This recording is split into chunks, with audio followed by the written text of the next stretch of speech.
maka tidak ada hukuman kisos atas seseorang yang membunuh pencuri rumahnya. Iya kan? Tidak ada hukuman kisos atas seseorang yang membunuh pencuri rumahnya. Sudah barang tentu memang orang ini masuk untuk mencuri rumahnya. Tidak ada hukumnya. Iya. Tidak ada hukumnya atas orang yang kemudian dia membela diri. Dipojokkan dia membela diri. Kemudian ketika dia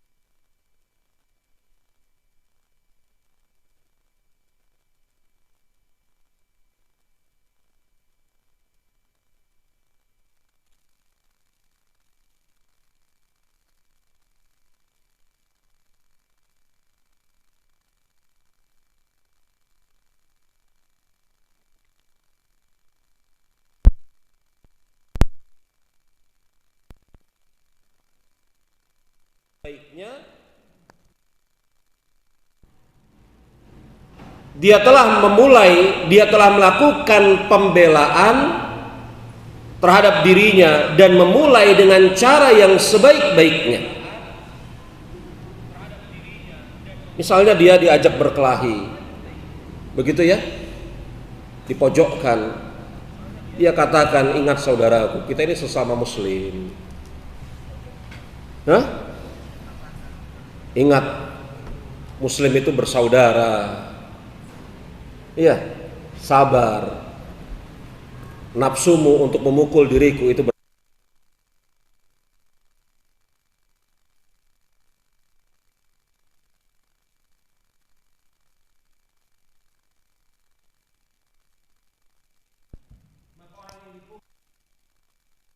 yang dengan sebab itu orang yang memukulnya jatuh, pingsan, bahkan mungkin mati.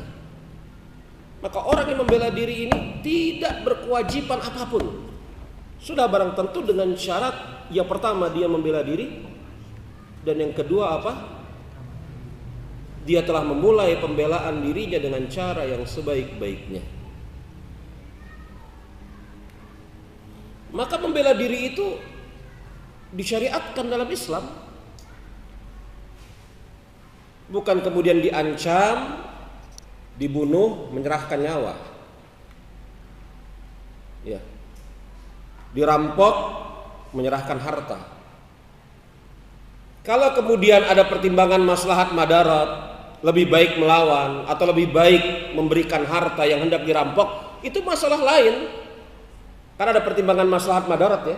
Ustadz, kalau saya dirampok, saya serahkan harta saya, boleh tidak? Boleh kalau ada pertimbangan maslahat madarat. Tapi bolehkah saya ketika dirampok saya membela diri? Boleh juga. Iya kan? Tidak seperti sebagian agama yang mengatakan kalau dirampok kasih saja, ditempeleng pipi kiri kasih pipi kanan. Tidak. Seorang muslim itu punya izzah.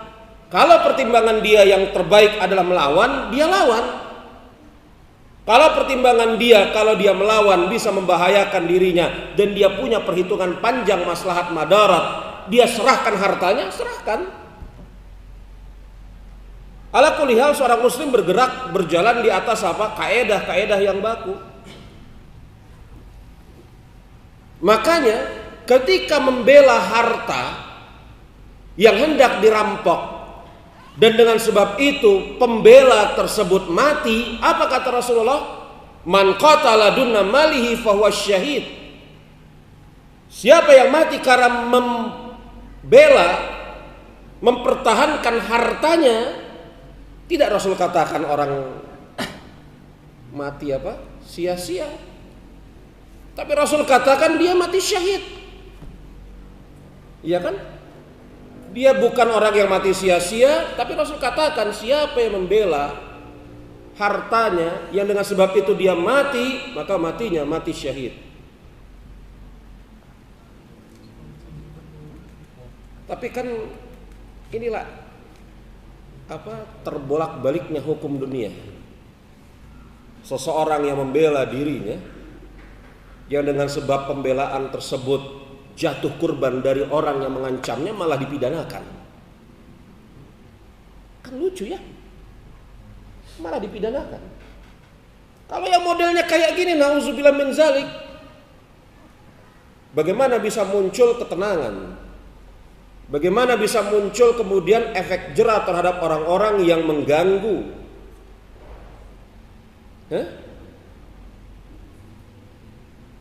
Maka para pencuri akan berpikir mencuri saja, karena bisa jadi yang ngelaporin dia mencuri malah dipidanakan. Mencuri saja, karena bisa jadi yang ngelaporin dia mencuri dipidanakan. Yang membegal saja. Sang pembegal akan berpikir, kalau dia ngebegal, sangat mungkin orang yang melawan malah masuk penjara. Ngebegal aja. Coba, inilah indahnya hukum Islam. Siapa yang membela diri setelah melewati proses pembelaan diri yang sebaik-baiknya, akan tetapi setelah itu jatuh korban, ya, ataupun yang semisalnya dari orang yang menyerang dia, maka dia tidak bisa dituntut dengan sebab apapun. Tapi sekali lagi, yang memutuskan ini sudah barang tentu apa? Aparat yang berwenang. Lanjut kepada yang ke-31, ya. Bait ke-31 kalau mau kita beri judul, tidak ada ganti rugi bagi orang yang membela diri.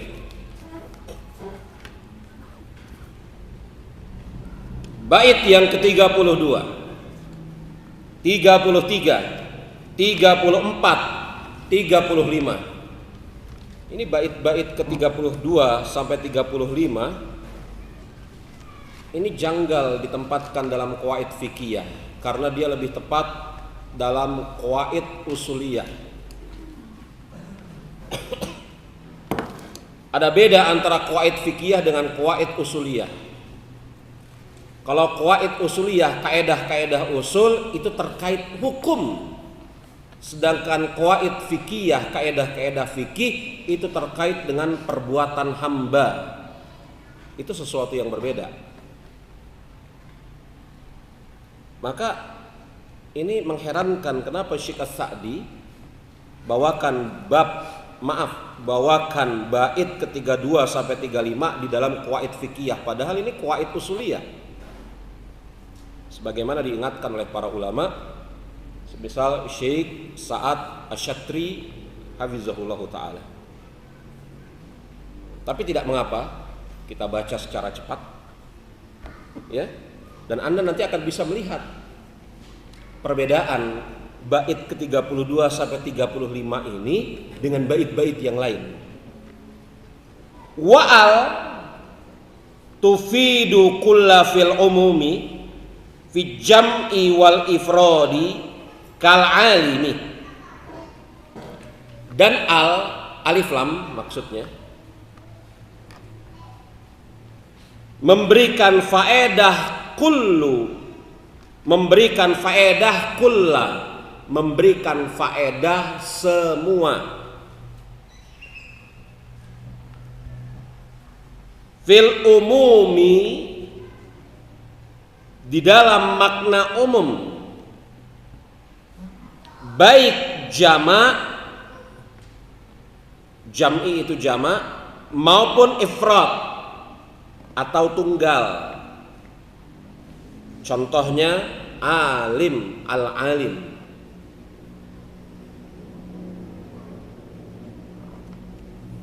Jadi huruf alif lam, ya, itu salah satu fungsinya untuk menunjukkan apa?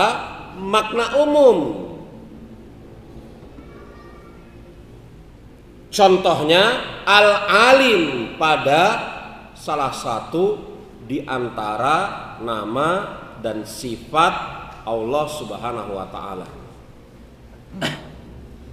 Kalau Anda perhatikan nama Allah Subhanahu wa taala dan sifatnya bukan alim tetapi al-alim. ada alif lamnya, betul?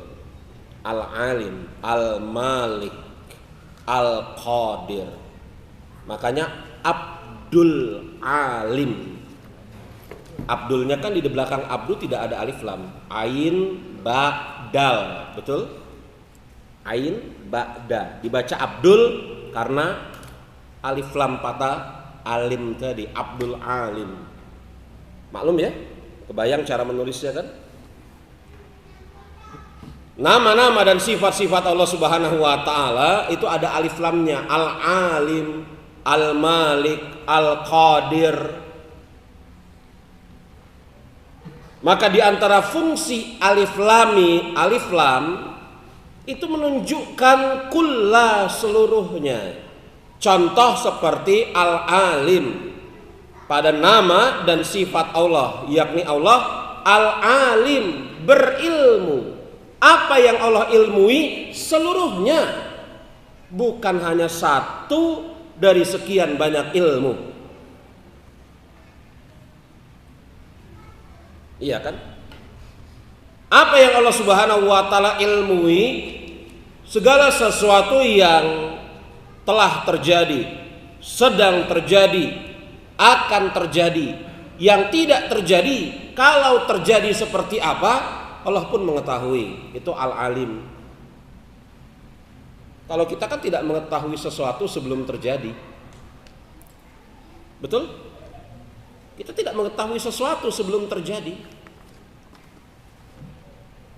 Maka alif lam pada nama dan sifat Allah menunjukkan seluruhnya. As-Sami, Al-Basir, Al-Malik. Allah raja. Bukan hanya raja atau pemilik dunia saja, akhirat juga termaksud. Bukan hanya pemilik atau raja manusia saja, termaksud raja para malaikat, Al-Malik. Terlepas apakah Al-Malik diartikan raja atau pemilik. Iya kan? Karena ada dua cara membaca Al-Malik dalam Al-Fatihah, Al-Malik atau Al-Malik, Malik, dan artinya beda. Taib. Kita masuk kepada bait yang ke-33. Nah, contoh bait ke-32 ini contohnya Al-Insan. Innal insana lafi khusrin. Coba antum lihat, innal insana, alif lam, al-insan, artinya seluruh manusia berada di atas kerugian, kecuali seluruh manusia. Hah? Bukan hanya manusia Indonesia saja, bukan hanya manusia dari jenis kelamin laki-laki atau perempuan saja, bukan manusia yang berkulit putih atau kulit hitam saja, tapi seluruh manusia berada di atas kerugian, kecuali, nah disebutkan setelahnya, Al-Insan. Coba lihat ayatnya, ya. Lanjut, bait yang ke-33. Wa nakiratu fi siyakin nafyi tu'tal umuma aw siyakin nahyi. Bait yang ke-33, isim nakirah, yakni kata benda yang tidak ada alif lam di depannya. Kalau isim makrifat, kata benda yang di depannya ada alif lam. Isim nakirah yang didahului dengan penafian memberikan makna umum. Pun isim nakirah yang didahului dengan penahian. Nafi itu peniadaan, nahi itu pelarangan. Kan ada tuh ya, siyakin nafi, siyak nafi peniadaan, siyakin nahyi, siyak nahyi, yakni siyak kalimat pelarangan. Nafi itu peniadaan, nahyi itu pelarangan.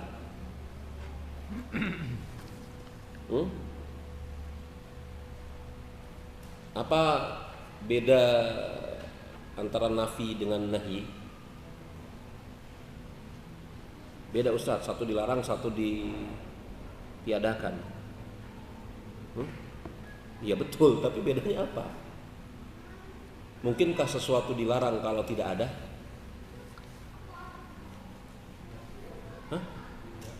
Mungkinkah sesuatu dilarang kalau tidak ada? Mungkinkah sesuatu dilarang kalau tidak ada? Gak mungkin. Sesuatu itu dilarang pasti ada. Kalau tidak ada ngapain dilarang? Gak ada kok. Maka di dalam pelarangan pasti ada peniadaan. Betul. Tetapi tidak berlaku sebaliknya. Iya kan? Iya. Nah, ini lain pembicaraan lah. Nakirat, yakni isim nakirah yang setelahnya ada penafian atau ada penahian, maknanya umum. Maknanya umum. Ya. Di antara contohnya firman Allah Subhanahu wa taala, la yuhituna bi syai'in min ilmihi. La itu nafi ataupun nahyi yang artinya tidak. Yuhituna meliputi. Bi syai'in, bi syai'in. Syai'nya nakirah, bukan bi asyai'. Lihat deh ayatnya. Bi syai'in. Syai'nya apa? Nakirah. Jadi ada penafian la. Betul? Kemudian setelahnya ada isim nakirah syai'. Iya kan? Maka apa? Diartikan Al-Baqarah 255 tersebut, mereka tidaklah meliputi sedikit pun dari ilmu Allah Subhanahu wa taala. Kalau mau diartikan, kecuali apa yang Allah Subhanahu wa taala kendaki, illa bima syaa. Jadi ilmu manusia ini tidak meliputi sedikit pun ilmu Allah Subhanahu wa taala, kecuali yang Allah Subhanahu wa taala kehendaki. Ya.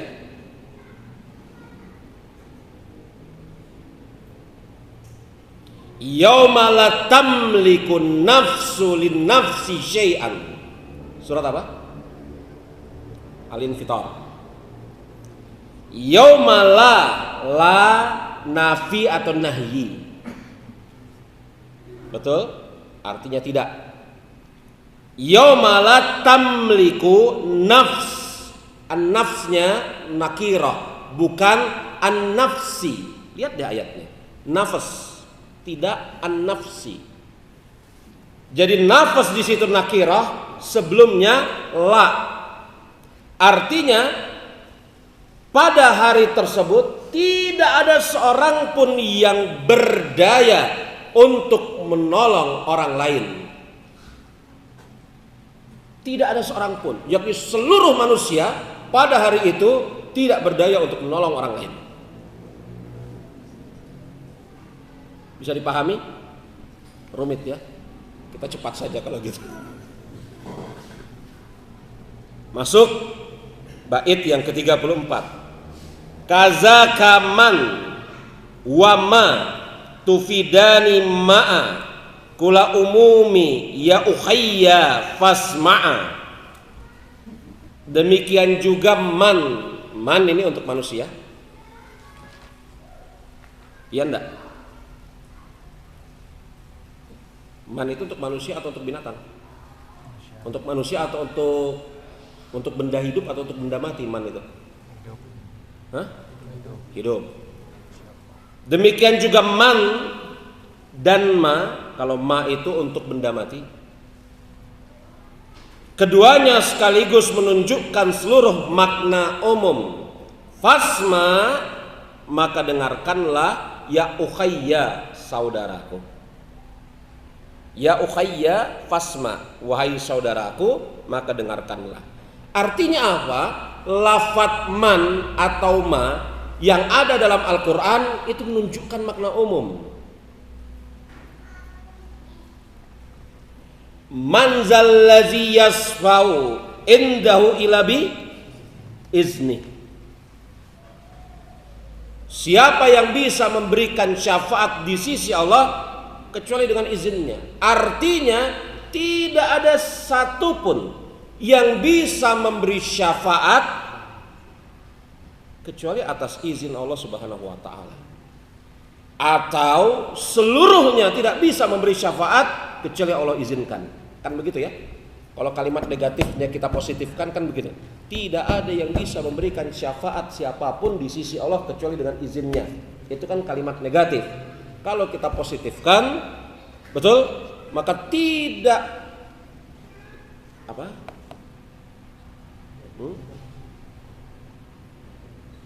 Kesemuanya tidak bisa memberikan syafaat kecuali Allah izinkan. Seluruhnya tidak bisa memberikan syafaat kecuali Allah izinkan. Iya kan? Man amila salihan min dzakari aw unsa wa huwa mu'min. Dan siapa yang mengerjakan amal soleh, man di sana, betul? Artinya seluruh manusia, laki-laki, perempuan, dari bangsa apapun, warna kulitnya seperti apapun, dia mengerjakan amal soleh, maka akan mendapatkan apa? Kehidupan yang baik dan seterusnya. Maklum. Ya. Liman khafa maqama rabbihi jannatan. Dan siapa yang takut kepada Allah Subhanahu wa taala, maka dia akan mendapatkan berapa surga? 2. Siapa di sini yang dimaksud? Siapa saja. Asalkan dia memiliki rasa takut kepada Allah Subhanahu wa taala, maka dia kemudian akan mendapatkan dua surga. Siapa yang memiliki rasa takut kepada Allah? Datang pertanyaan, siapa di sini Ustaz? Siapa saja. Karena lafadz man atau ma menunjukkan makna apa? Umum.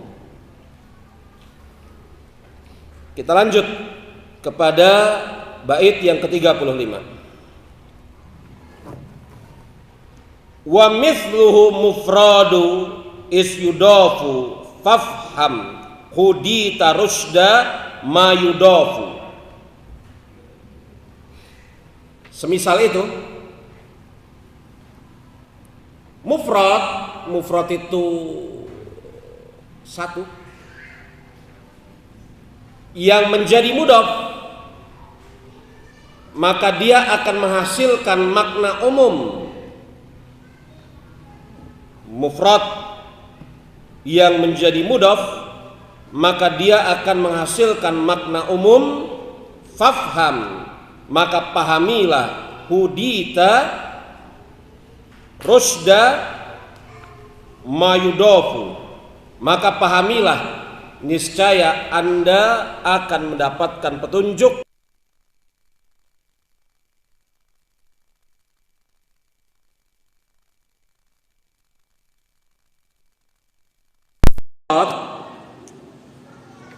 Yang mudhaf dia bersifat umum. Isim mufrad yang mudhaf dia bersifat umum. Contohnya apa? Wa amma bin ni'mati rabbika fahaddits. Kita ambil contoh yang ayat-ayat yang kita hafal ya. Wa amma bi nikmati rabbika fahaddis. Nikmat di sana tunggal atau jamak? Nikmat di sana tunggal atau jamak? Tunggal. Jamak dari nikmat apa? Ni'am. Naim. Iya kan? Tapi di sini nikmah satu. Tapi nikmah di sini dimudhafkan kepada apa? Rabb. Nikmat Rabbmu. Yang kalau diartikan adapun terhadap nikmat Rabbmu, maka ucapkanlah tahadus binikmah. Kalau datang pertanyaan nikmat mana, maka apa jawabannya? Isim mufrad yang mudhaf menunjukkan makna umum, seluruh nikmat, walaupun hanya satu. Iya.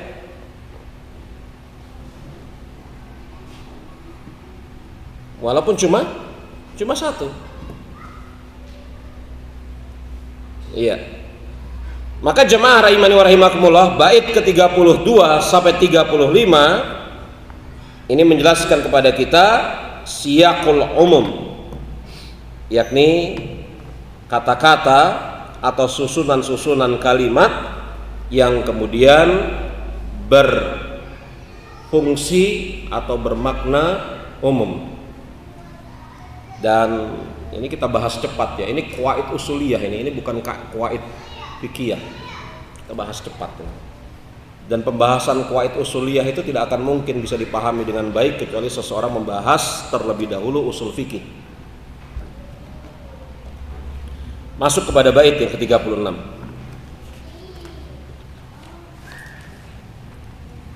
Bait yang ke-36. Wala yatimul hukmu hatta tajtami kullu syuruti wal mawani tartafi. Dan tidak sempurna suatu hukum sampai terkumpul, wala dan tidak yatim sempurna hukum hatta sampai tajtami terkumpul kullu syuruti wal mawani tartafi. Tidak sempurna suatu hukum sampai terkumpul seluruh syarat dan mawaninya penghalang tartafi terangkat. Al mawani itu artinya penghalang-penghalang. Itu jamak. Sedangkan mufradnya mani.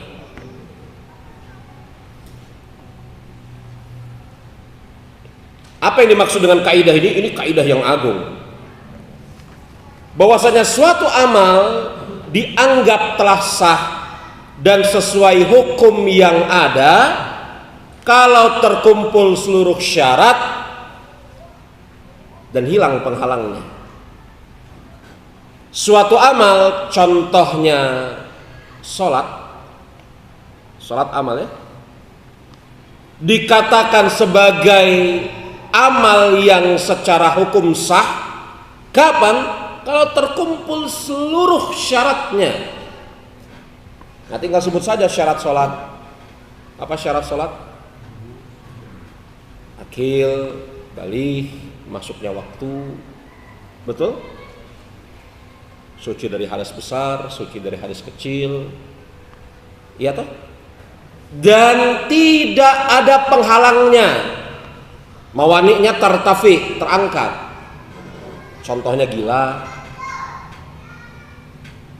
Bukan masuknya waktu itu kan bisa jadi di dalam masuknya waktu itu ada waktu terlarang. Betul? Maka dia tidak mengerjakan sholat di waktu terlarang. Itu mawani'nya telah terangkat.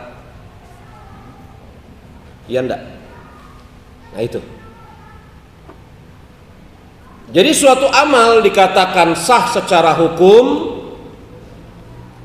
dan telah dianggap benar kalau apa? Terkumpul seluruh syarat dan hilang penghalang dari amal tersebut. Kalau kemudian ada syarat yang kurang,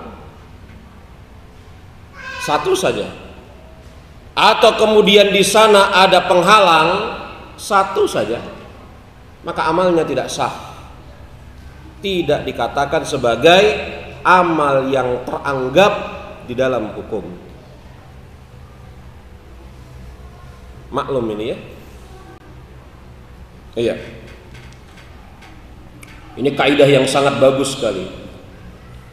Dan kita sering tahu ya, bahwasanya menjatuhkan hukum kufur kepada seseorang itu tidak boleh serampangan. Menjatuhkan hukum kufur kepada seseorang tidak boleh serampangan. Para ulama kita mengatakan harus terpenuhi seluruh syarat dan hilang penghalang dari dirinya. Sering dengar kita ya? Maka seperti yang saya berulang kali katakan, qawaid fikih ini sangat mungkin dan terkadang lintas pembahasan ilmu. Bukan hanya dibahas atau dipergunakan di dalam kaidah fikih semata-mata.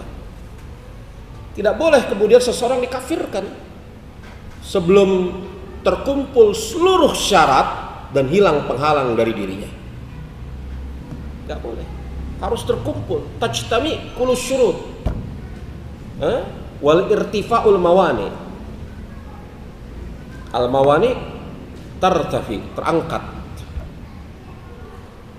Iya. Maklum ini.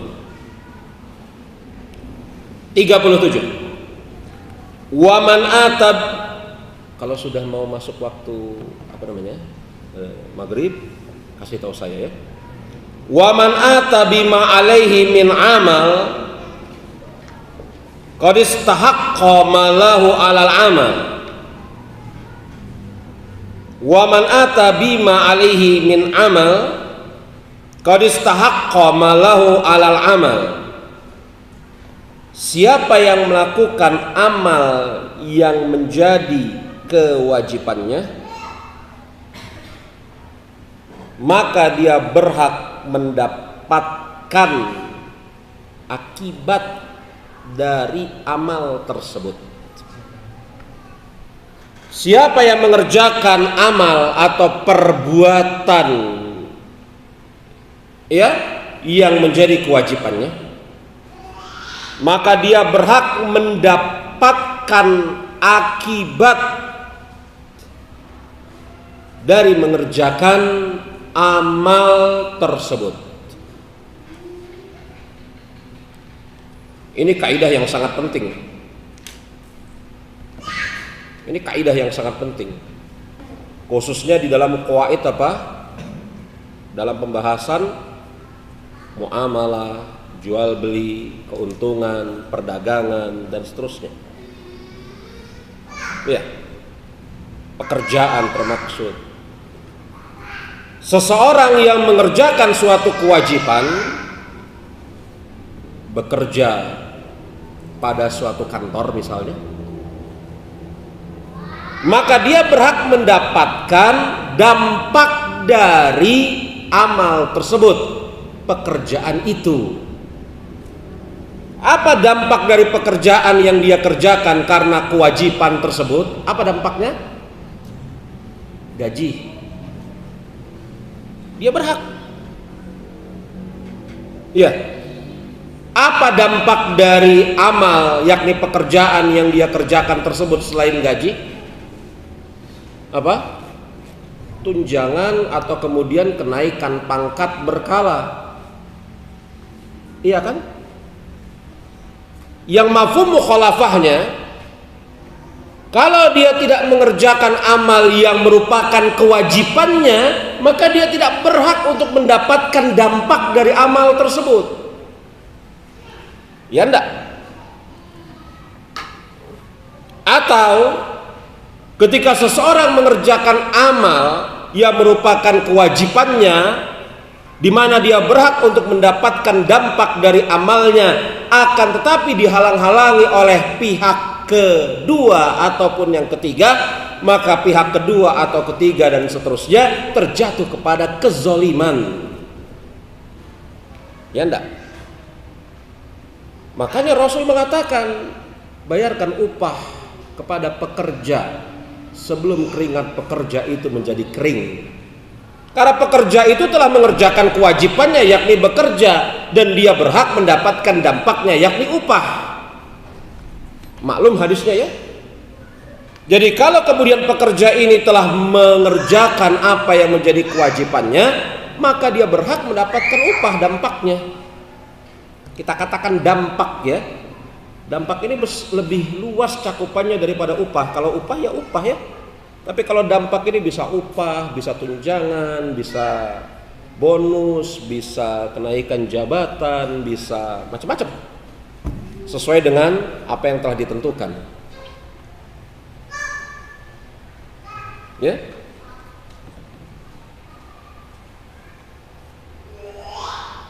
Oh iya, bait ke-36 belum kita kasih judul ya?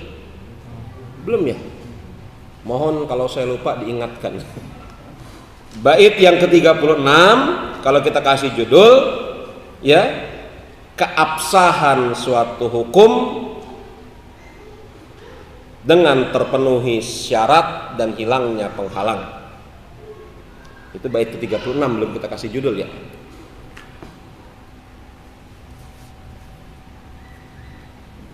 Ya.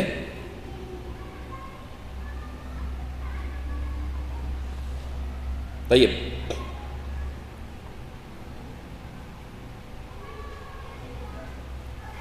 Dan ini berlaku ya. Misalnya dalam bab ijarah, jual beli, sewa menyewa. Kalau seseorang menyewakan rukonya, rumahnya, betul? Dan dia telah menunaikan kewajiban dengan apa? Menyerahkan kunci rumah. Betul yang dia sewakan sesuai dengan spesifikasi yang dia tawarkan. Dia telah menunaikan kewajibannya. Maka tidak boleh kemudian orang yang menyewa untuk tidak membayar atau mengurangi pembayaran. Iya kan? Nggak boleh. Kalau saya sempurnakan kalimatnya, tidak boleh orang yang menyewa mengurangi pembayaran atau tidak membayar tanpa sepersetujuan sudah barang tentu yang menyewakan rukonya. Kan sudah terpenuhi kewajibannya menyewakan rukonya sesuai dengan spesifikasi, kuncinya sudah diserahkan, tidak ada tipu menipu di sana. Maka setelah kemudian diserahkan, berjalan itu masa sewanya sesuai dengan kesepakatan, orang yang nyewa harus bayar. Kalau orang yang nyewa tidak bayar, dia zalim. Kalau orang yang nyewa tidak bayar, dia zalim, dia berhak untuk langsung diusir oleh yang menyewakan rukonya. Keluar sana. Tetapi kalau kemudian orang yang menyewa sudah membayar, betul? Dan dibatalkan oleh yang menyewakan ini yang zalim. Karena kenapa? Karena orang yang menyewa telah menunaikan kewajibannya membayar. Ya enggak? Berarti akadnya telah sempurna. Membatalkan tidak boleh kecuali berdasarkan kesepakatan yang menjalin akad. Maklum? Iya. Maka bait yang ke-37 ini, kalau hendak kita berikan judul, ya,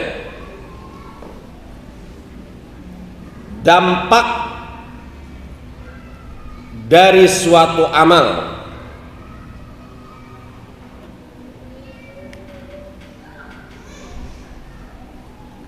Kita masuk kepada bait yang ke-38. Ya, wa yaf'alu ba'da minal ma'muri in syaqqa fi'lu sa'iril ma'muri. Dan kerjakan sebagian dari yang diperintahkan, wa yaf'alu ba'da minal ma'mur, kerjakan sebagian dari yang diperintahkan, in syaqqa fi'lu sa'iril ma'mur, kalau sulit mengerjakan seluruh yang diperintahkan.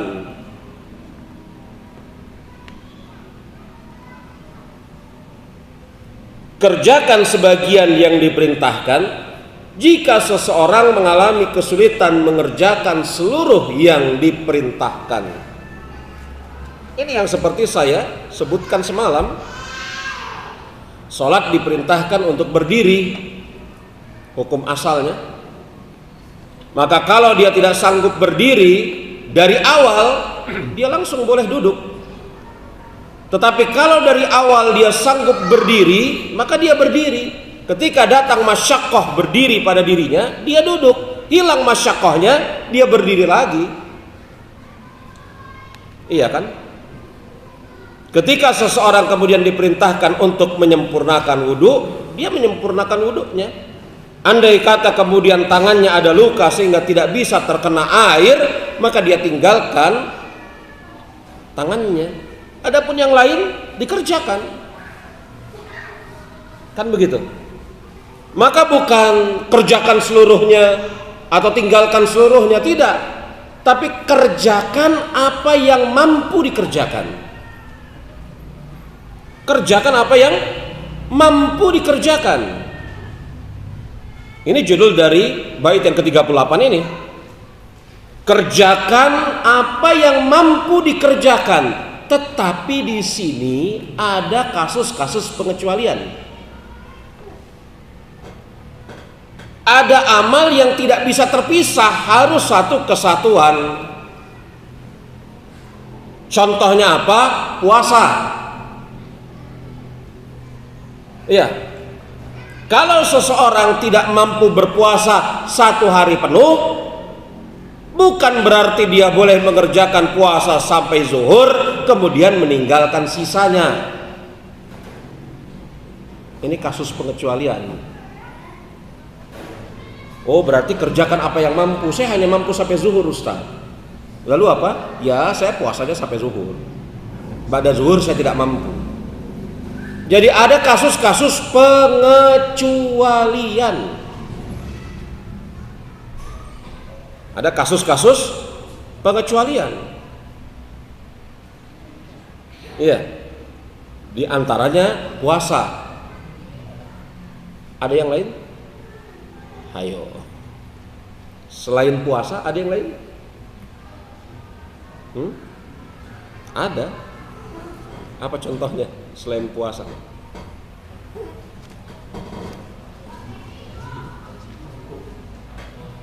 Haji. Haji tanpa apa? Haji tanpa wukuf nggak bisa, wukuf harus. Haji tanpa wukuf nggak sah hajinya. Apa selainnya? Nah, biarkan saja sebagai bahan antum untuk berpikir dan merenung. Saya hanya berikan satu clue saja, puasa, saum. Ya kan? Saum. Saum keluar dari kaidah ini. Ya. Tadi telah saya sampaikan. Yakni apa? Clue atau kemudian kata kuncinya, ibadah tersebut adalah satu kesatuan. Nah, antum cari tuh ibadah yang satu kesatuan tidak terpisah. Itu clue-nya.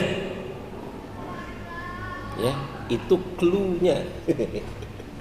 Seperti puasa. Puasa itu kan satu kesatuan. Iya kan? Dia tidak terpisah. Puasa yang jam 8 itu menjadi sah kalau dia puasa di jam 7. Ya enggak? Puasa yang jam 10 itu sah kalau dia berpuasa dari pagi sampai sebelum jam 10. Tidaklah dikatakan puasa jam 10 sah kalau dia tidak puasa dari pagi. Nah, itu isyarat ya. Tayyib. Nah, coba direnungi. Kapan-kapan kalau daurah lagi saya tanya deh, mudah-mudahan saya ingat.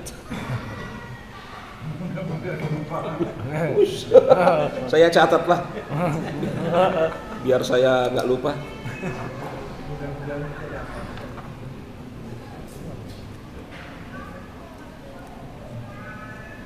Sudah saya catat. Saya catat nih. Ibadah yang satu kesatuan, pertanyaan, tanda tanya. Saya ingat. Ya. Lanjut. Bait yang ke-39.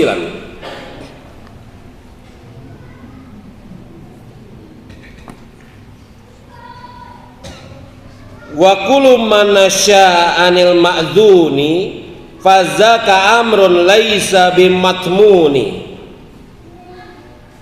Semua dampak yang muncul dari sesuatu yang diizinkan, maka tidak ada kewajiban ganti rugi padanya. Semua dampak yang muncul dari sesuatu yang diizinkan, maka tidak ada kewajiban ganti rugi padanya. Dan ingat, sesuatu yang diizinkan tersebut, ada sesuatu yang diizinkan di dalam syariat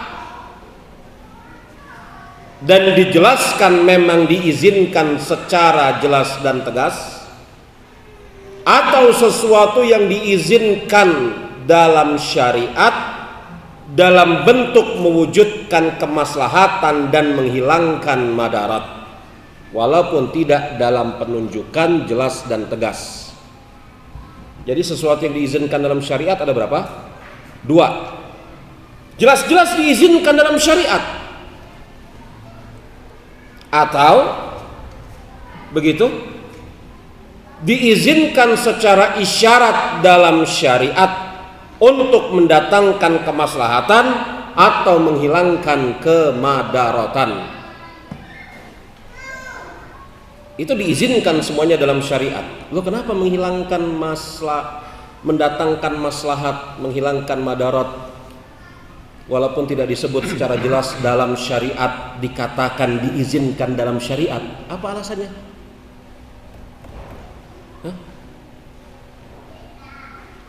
Kan agama ini dibangun di atas dasar mewujudkan maslahat dan menghilangkan madarat. Udah selesai kita bahas ya. Apa yang diizinkan dalam syariat secara jelas dan tegas? Apa contohnya?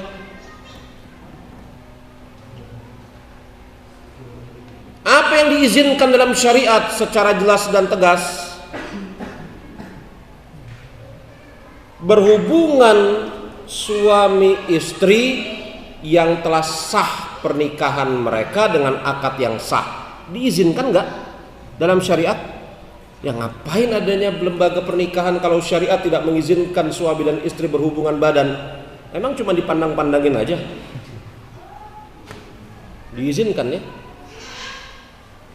Jadi diizinkan di dalam syariat seorang suami menggauli istrinya. Ustadz, bagaimana kalau istrinya sedang haid? Itu tidak diizinkan syariat.